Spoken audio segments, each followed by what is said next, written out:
여러분은 혹시 이 주식만 사면 나도 대박? 이런 달콤한 유혹에 흔들린 적 있으신가요? 얼마 전 직장인 철수 씨는 주변에서 요즘 땡땡 테마주 안 사면 바보란 말을 듣고 있던 돈 탈탈 털어 주식을 샀습니다. 결과요? 불과 몇 달 만에 투자금 거의 전부를 잃었습니다. 화면 속 숫자는 새빨간 마이너스로 변했고 철수 씨는 망연자실할 수밖에 없었죠. 왜 이런 비극이 반복되는 걸까요? 오늘 영상에서는 절대로 사면 안 되는 주식들의 치명적인 특징 3가지를 알려드립니다. 초보 투자자분들, 이 영상 꼭 끝까지 보세요. 피 같은 돈을 지키는데 분명 도움이 될 겁니다. 첫 번째, 겉만 번지르르한 유혹의 덫, 테마주입니다. 선거철만 되면 어김없이 나오는 정치 테마주, 혹은 뜬금없는 이슈로 분위기 탄 관련주들, 대부분 결말이 어떨까요?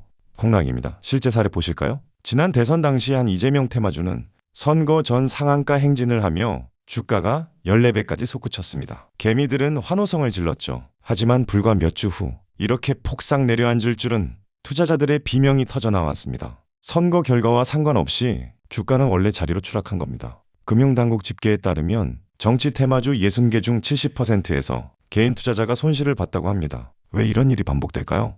이유는 단순합니다. 테마주 상승은 회사의 진짜 실력과는 무관하기 때문이에요. 매출, 이익 상관없습니다. 그저 유력 정치인의 동문이다, 새 정부 수혜 업종이다 같은 얄팍한 소문 하나에 주가가 출렁입니다. 그러니 거품이 꺼지는 건 시간 문제인 거죠. 작전 세력이나 초단타꾼들의 놀이터가 되기도 쉬워요. 주가 급등락을 예측해 타이밍 맞추기는 개미 입장에선 불가능에 가깝습니다. 결과적으로 뒤늦게 뛰어든 대다수 개인은 고점에 물려 큰 코 다치고 맙니다. 혹시 지금 화면을 보시는 분들 중에도 나는 설마 안 그러겠지 생각하며 테마주 쫓고 계신가요? 잠깐 멈추세요. 선거가 끝나고 이슈가 식으면 테마주 주가는 신기루처럼 사라진다는 것, 수많은 사례들이 증명합니다. 유행은 바뀌어도 기업의 실적 부진은 안 바뀌거든요. 반짝반짝 빛나는 유혹에 발을 들이는 순간 계좌가 시뻘겋게 물들 수 있다는 사실을 기억하세요. 두 번째 특징, 살아는 있으나 살아있는 게 아닌 기업, 좀비 주식입니다. 이름부터 섬뜩하죠? 말 그대로 재무 상황이 죽어있는 회사들입니다. 겉으로는 상장사라고 거래는 되지만 실제로는 망하지 않고 버티는 것뿐인 기업이 많습니다. 한국 증시에서 상장사 5곳 중 한 곳이 이런 한계 기업, 일명 좀비 기업이라는 조사 결과가 있어요. 3년 내리 이자도 못 낼 만큼 적자인데도 어찌어찌 빚내 연명하는 회사들이죠. 문제는 이런 회사들의 주식을 초보자들이 모르고 산다는 거예요. 주가가 싸네, 언젠간 오르겠지 착각하기 쉽지만 잘못된 기대입니다. 실적 없는 기업의 주가 상승은 신기루예요. 이런 좀비 주식은 2가지 경로로 투자자를 울립니다. 하나, 상장 폐지 시나리오입니다. 회사 재무가 악화일로면 관리 종목 찍히고 퇴출되기 십상입니다. 주식이 휴지 조각되는 거죠. 둘, 무한 희석 시나리오입니다. 망하긴 싫으니 계속 빚 끌어오고 증자해서 버팁니다. 그럼 기존 주식 가치는 계속 떨어집니다. 주주만 손해인 게임이 됩니다. 예를 들어 볼까요? 세계적 공유 오피스 기업이라던 위워크. 한때 소프트뱅크가 10조 원을 투자한 스타트업이었는데 정작 한 번도 이익을 낸 적 없습니다. 적자 누적으로 기업 가치가 속절없이 추락, 주가 1달러 미만이 되어 올 11월 결국 파산 신청을 했어요. 470억 달러에서 5천만 달러, 99% 증발입니다. 최고로 핫했던 기업이 이렇게 다들 충격받았지만 알고 보면 당연한 결말이었죠. 실체 없는 거품은 터지기 마련입니다. 이런 실적 무늬만 기업은 마치 밑 빠진 독에 물 붓기 같아요. 겉으론 기업 형태를 유지하지만 주주 돈은 끝없이 증발합니다. 또 빚 좋은 개살구라는 속담도 떠오르네요. 번지르르한 사업 청사진 내세워 돈을 끌어모으지만 알맹이는 텅 빈 경우가 많거든요. 예전에 동아건설 보물선 사건 들어보셨나요? 러시아 침몰선에 금괴가 있다며 뜬 소문을 퍼뜨려 주가를 올렸지만 결국 금괴도 없고 회사는 부도 직전까지 갔던 사건이에요. 껍데기만 번지르르한 기업에 투자하면 이런 식으로 재산도 함께 가라앉을 수 있다는 교훈입니다. 그러니 꼭 기억하세요. 숫자는 정직합니다. 매출이 느는지 이익이 나는지 직접 확인해 보세요. 분기보고서 한번 안 들여다보고 꿈만 쫓아 투자하면 그 끝은 한숨 짓는 내 모습일 수 있습니다. 멈춰서서 재무제표라는 나침반을 한번 보자는 거죠. 적자투성이, 자본 잠식 직전 이런 단어들이 보인다면 그 주식엔 가까이 가지 않는 게 답입니다. 세 번째, 언제 터질지 모르는 부채 폭탄. 재무 위험 주식입니다. 앞서 말한 좀비 기업과 비슷하지만 여기서는 부채와 위험도 측면에 초점을 맞춰볼게요. 혹시 이런 뉴스 보신 적 있나요?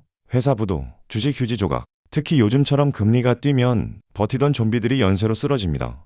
한계 기업 비중이 한국은 미국 다음으로 높다는 분석까지 나왔어요.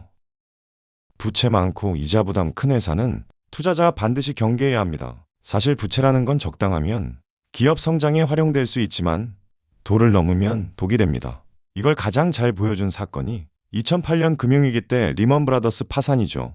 투자은행들이 과도한 레버리지로 투자하다가 부채를 감당 못해 망했습니다. 우리 개미들 입장에서도 기업 부채는 남일이 아닙니다. 회사가 망하면 주주지분 가치는 0원이니까요. 또 흔히 있는 일이지만 부채 많은 회사가 증자를 남발합니다. 돈이 없으니 주식을 찍어내 팔아 빚 갚고 연명하려는 거죠. 그럼 내 지분율은 희석되고 주가도 떨어져요. 눈 뜨고 내 돈이 줄어드는 겁니다. 최근 국내에서도 회사채 이자 감당 못해서 법정 관리 들어간 기업들이 속출했어요. 쌍용차만 해도 한때 대기업이었지만 부채 누적으로 회생 절차를 밟았었죠.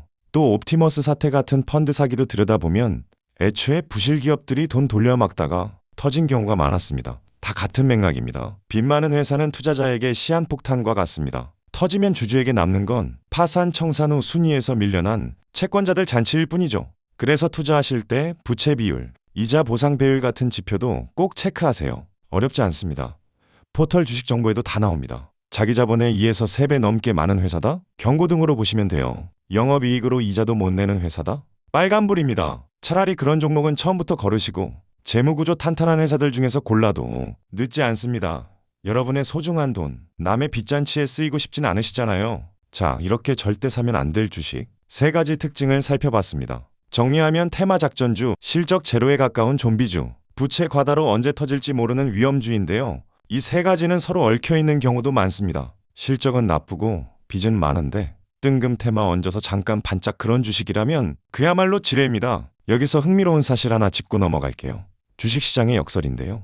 개인들이 열광하는 주식일수록 오히려 실적과 펀더멘털은 형편없는 경우가 많다는 점입니다. 예를 들어 2021년 미국 게임스탑 사태 때 수많은 개미들이 모여 헤지펀드의 본때 보여주자며 주가를 폭등시켰지만 정작 회사 자체는 적자투성이인 몰락하던 비디오 게임 소매업체였죠. 결국 제자리로 추락하며 개미들만 큰손들 노름에 당했습니다. 투자 세계가 참 아이러니하죠. 군중이 몰릴수록 위험은 커진다니.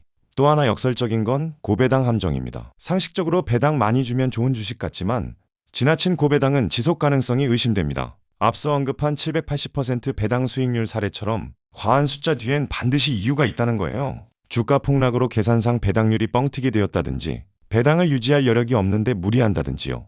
이런 역설에 속지 말아야 합니다. 마지막으로 재미있는 역사 이야기 하나. 과학 천재 아이작 뉴턴도 주식 투자로 큰 코 다쳤다는 사실 알고 계세요? 남의 회사 주식에 투자했다가 내가 천체의 움직임은 계산해도 사람들의 광기는 계산 못하겠다 한탄할 정도로 대혼줄이 났습니다. 천재도 눈앞의 탐욕과 광기 앞에선 무릎 꿇은 거죠. 우리 같은 평범한 개인 투자자라면 더 조심해야 하지 않을까요? 남들이 몰려간다고 나도 덩달아 가지 않기. 투자 세계의 역설과 함정을 항상 경계하기. 꼭 명심합시다. 이제 여러분 차례입니다. 내 손안의 투자 리스트를 한번 점검해보세요.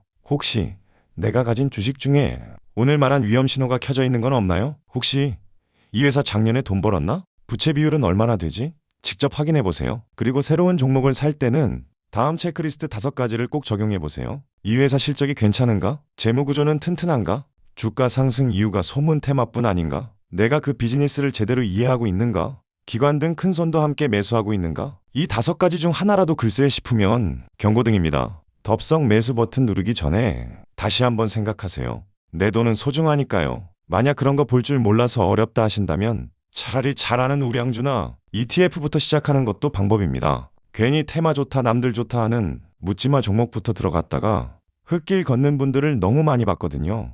여러분은 그러지 않길 바라면서 이 체크리스트 지금 화면에 띄워드릴게요. 캡처해 두셨다가 두고두고 활용하시기 바랍니다. 오늘은 이렇게 절대 사면 안 되는 주식 특징 3가지를 알아봤습니다. 요약하면 1. 루머와 테마에 춤추는 주식, 2. 돈 못 벌고 빚만 쌓인 회사 주식, 3. 언제 터질지 모를 위험천만 재무의 주식은 초보 투자자분들 절대로 거들떠보지 마세요. 사실 투자 세계에 100% 정답은 없지만 피해야 할 오답은 분명히 존재한다는 말이 있습니다. 오늘 말씀드린 3가지가 바로 그런 오답들입니다. 현명한 투자란 큰 수익을 내는 것보다 큰 실패를 피하는 것에서 시작된다고 하죠. 그러니 이건 걸으면 된다는 원칙부터 세워두시면 좋겠습니다. 끝으로 워런 버핏의 명언 하나 떠올리며 마무리할게요. 절대 원금을 잃지 마라. 2번째 원칙은 절대 첫 번째 원칙을 잊지 마라. 이 말처럼 수익 이전에 내 원금, 내 자산을 지키는 게 최우선입니다. 이번 영상이 여러분의 소중한 종잣돈을 지키는데 작은 보탬이 되었길 바랍니다. 오늘 영상 도움이 되셨다면 좋아요와 구독 버튼 눌러주시고요. 댓글로 여러분의 생각이나 경험담도 나눠주세요. 투자하면서 겪었던 시행착오나 다짐들 서로 공유하며 배워나갔으면 좋겠습니다. 그럼 저희는 더 유익한 콘텐츠로 다시 찾아올게요. 함께 공부하는 투자, 앞으로도 쭉 이어가 봐요. 시청해주셔서 감사합니다.